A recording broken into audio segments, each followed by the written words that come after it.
This video is brought to you by NordVPN. Give yourself options online. Go to nordvpn.com/TopTenz to get a 2-year plan with a huge discount plus an additional free gift. Yes, more on them in a bit. It's hard to imagine a world without superheroes, but believe it or not, it existed. There wasn't always the heaving mass of perpetually recyclable IP that we have today. In the old days, people called artists came up with ideas, sometimes even based on real life.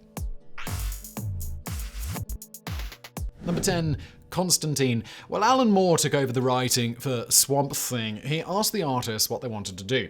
They were unanimous. Do a character that looked like Sting. To begin with, this tribute to the rock star was just an extra drawn in the background of a crowd. Later, however, when John Constantine was introduced, they retroactively identified him as the lookalike. Although initially dismissive, Sting came to embrace the tribute. In 2018, he wrote the intro to a 30th anniversary collection, and in a short video promo advertising the book, he dressed in the character's trench coat. More interesting than Constantine being based on a real person, however, are the sightings of real persons based on him. Eerily, shortly after creating the character, Moore claims to have seen him in the flesh. Sitting in a sandwich bar, he saw an uncanny lookalike come up the stairs, wearing the trench coat, a short cut. He looked at me, stared me straight in the eyes, smiled, nodded almost conspiratorially, and then just walked off around the corner. Writer Jamie Delano also claims to have seen a real John Constantine outside the British Museum. I didn't realize I'd walked past him until I'd gone 50 yards down the road, and he was just vanishing around the corner. It should be noted that Constantine was set in the real world, 1980s England, complete with Thatcher and current events. Also, that more like Constantine is into magic. Number 9. Green Lantern. The first Green Lantern, Alan Scott, was inspired by a railroad engineer. To fans of the comic, that will come as no surprise. The character had the same job. Creator Martin Nodor came up with the idea after seeing a subway worker with a Green Lantern clear an obstacle from the line. In All American Comics number 16 from July 1940, Scott was saved from a train wreck himself by a magic Green Lantern, from which he forged his ring. The Green Lantern was eventually cancelled, but returned 8 years later, reinvented and again based on a real living person. In designing Hal Jordan, co-creator Gil Kane used his next-door neighbor as a model, who just so happened to be the now legendary actor Paul Newman. Interestingly, years later, Newman developed an interest in motorsports and became a racing car driver, calling to mind his test pilot lookalike. Number 8. Wonder Woman.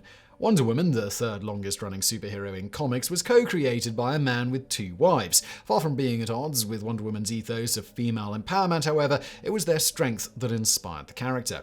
In fact, Charles Moulton's first wife, Betty, insisted he make her a woman. She also outdid him professionally, at least in determination. This may be why she lived to 100. At a time when few women got higher degrees, Betty, Elizabeth Marston, earned 3, and since her father wouldn't help her with fees, telling her, "As long as I have money to keep you in aprons, you can stay home with your mother," she paid her own way selling cookbooks. After Moulton's death in 1947, Betty and the other wife, Dotsie, Olive Byrne, whose bracelets inspired Wonder Woman's, continued their cohabitation, raising 4 children together. Betty worked to put them through college, while Dotsie was the stay-at-home mum. Although some think the lasso of truth wielded by Wonder Woman inspired the threesome's alleged love of bondage, there's not much evidence to support this, nor is there any reason to believe Betty and Dotsie were lovers. I guess it's just fun to speculate, though. Chief among Wonder Woman's weaknesses was having her bracelets of submission bound together by a man. Number 7. Batman. The name Bruce Wayne comes from 2 real people, Scottish King Robert the Bruce and Civil War General Mad Anthony Wayne. The former fought for Scottish independence, while the latter conquered Detroit. What they both had in common was defeating the English. But the Prince of Gotham isn't just based on his namesakes, he's descended from them. In Batman and Me, co-creator Bob Kane said he and Bill Finger chose the name Bruce so the billionaire was descended from nobility. Robert the Bruce was a corruption of the King's Anglo-Norman surname, de Bruce. Meanwhile, Batman's biological relation to Anthony Wayne is explicitly made very clear in the comics. In fact, Wayne Manor itself once belonged to the general built on land he received from George Washington. Number 6. Iron Man. If MCU's Tony Stark reminds you of a cool version of Elon Musk, it's no coincidence. Robert Downey Jr. based his portrayal of Stark on the Tesla/SpaceX billionaire. But the original character from 1963 was actually based on Howard Hughes. By the time Stan Lee et al. Came up with the idea, Hughes had fallen from grace. Once revered as a billionaire investor, aviation pioneer, defense contractor, film producer, and so on, Hughes was now seen as a madman, a codeine-addled, germophobic, obsessive-compulsive recluse. use. He was an unlikely model for a superhero, and that was precisely the point. Marvel was in the business of heroes with problems. Stark's dependence on tech just to stay alive wasn't all he had on his plate. He was also an alcoholic. And Hughes was a hero of sorts. Despite his problems, just like Iron Man, he tried to use his money for good. Worried about nuclear testing, for instance, he offered millions of dollars in bribes to Presidents Johnson and Nixon to stop. Ironically, the arms manufacturer later capitalized on Iron Man's 2008 big screen debut. Alright, we'll get back to today's video in just a second, but first, quick word from today's brilliant sponsor, NordVPN. Look, everyone uses the internet a little bit differently. It's totally fine. You do you. What you don't want to do is leave yourself unprotected on the internet. Now, you've heard me talk about NordVPN previously. They encrypt your internet data, they move your online activity to another location with just a single click, either for superior security or maybe just new streaming options. And all of that still true. NordVPN has more than 5,000 servers in 60 countries. But VPNs give you access to so many more options than just new TV shows. Having trouble connecting to social media? NordVPN want to buy a game that's cheaper somewhere else, or maybe just not available where you are? Yeah, NordVPN. Want to route your traffic through multiple servers just for double layer protection? Yeah, NordVPN. Right now, as part of a special deal, you guys can get a 2-year plan at a huge discount plus an additional free gift. And if you try Nord and change your mind, 30-day money-back guarantee. All you got to do is head to nordvpn.com/TopTenz. Again, nordvpn.com/TopTenz for a 2-year deal at a huge discount plus that extra free gift. Or follow the link below. And now back to today's video. Number 5, Superman. As far as real-life inspiration goes, Superman is a Frankenstein's monster. According to film critic Mark Kermode, the Caped Crusader's chiseled features were based on the actor who played Tarzan, Johnny Weissmuller, while Clark Kent was based on the bespectacled silent film star Harold Lloyd. Meanwhile, the iconic Superman pose, chest out, hands on hips, comes from the actor Douglas Fairbanks. Superman was, in other words, recycled from Hollywood heroes. But there may be more to it than that. There are, for example, clear parallels between Superman and Moses. Both were sent away as babies to protect them from imminent danger. Moses' mother floated him down the Nile in a basket while Superman's parents launched him into space toward Earth. Both were later discovered and adopted, growing up to defend the meek against evil. Interestingly, Al in Kal-El, Superman's real name, is Hebrew for God. In fact, the more you look at it, the more Jewish Superman seems. In his book, Is Superman Circumcised?, Roy Schwartz sees in him not only Moses, but Samson and Jesus as well. He also points out similarities to the Jewish folkloric golem, a powerful creature made of clay to serve the Jewish community. Many also see in Superman an allegory for Jewish immigrants to America. Specifically,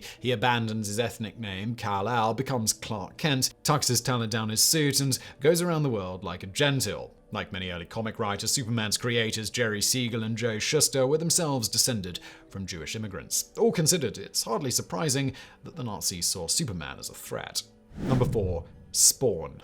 Spawn creator Todd McFarlane was open about his real-life inspiration, at least in the early days. Al Simmons, the fictional Revenant from Hell, was based on Al Simmons, a former employee. The latter signed a waiver when the comic came out, but he needn't have, he was flattered. He became a regular fixture at the Image Comics booth at Comic-Con dressed as his namesake in striking black and red. The real Simmons even wrote a book, The Art of Being Spawn, however was a step too far. In 2012, after the book came out, McFarlane sued Simmons for capitalizing on his intellectual property. He also took to the internet to remove all past acknowledgements that Simmons inspired the character. To be fair, it may have been no more than a name. McFarlane also named Spawn's wife and best friend after his own wife Wanda, and best friend Terry. Number 3, Hulk. You might imagine the idea for Hulk was based on doping in sports. After all, the decade before his 1962 debut saw the first such use of anabolic steroids by Russian Olympic weightlifters. However, the Hulk's inspiration was far more unlikely. In fact, he was based on a woman. In an interview with Comic Journal in 2011, creator Jack Kirby recalled seeing a toddler crawling around in a gutter playing under a car. Struggling to crawl onto the sidewalk, the child needed some help. The distraught mother, Kirby said, looked as though she would scream, but she didn't. Instead, she ran over and, very determined, she lifted up the entire rear of the car to let the toddler out. It reminded Kirby of what we're all capable of in heightened states of emotion, be it rage or desperation. We can knock down walls. We can go berserk, he said. You can tear down a house. Whatever the Hulk was at the beginning, I got from that incident. Number 2, Professor X. It's long been assumed that the X-Men's patriarch was based on Martin Luther King Jr. Not only was the comic released at the height of the civil rights movement in America, it's an obvious allegorical stand-in. Charles Xavier dreams of peace between mutants and humans. The Sentinels, uniform, mutant-hunting robots, were introduced amid racist police brutality on TV. And creator Stan Lee was clearly engaged with the movement, introducing the first black superhero 3 years after the X-Men. Surprisingly, however, Professor X was instead based on the founding Prime Minister of Israel, David Ben-Gurion, at least from 1975. This is when Chris Claremont took over following the cancellation of Lee's X-Men in 1970. In 2016, Claremont explained that for him, as an English-born white man, any connection to MLK would have felt incredibly presumptuous. Ben-Gurion, who created a welcoming home for the Jewish diaspora after World War II, seemed more suitable template. Number 1. Doctor Strange. Not long after Vincent Price played the role of the sorcerer, Dr. Erasmus Craven, in The Raven in 1963, Doctor Strange made his debut in Strange Tales number 110. The inspiration was obvious, but it was more Price himself than the characters he played, not that there was ever a difference. Doctor Strange's full name actually pays homage to the actor Stephen Vincent Strange. Price himself was aware of the tribute, later voicing a Doctor Strange ripoff in an episode of Scooby-Doo.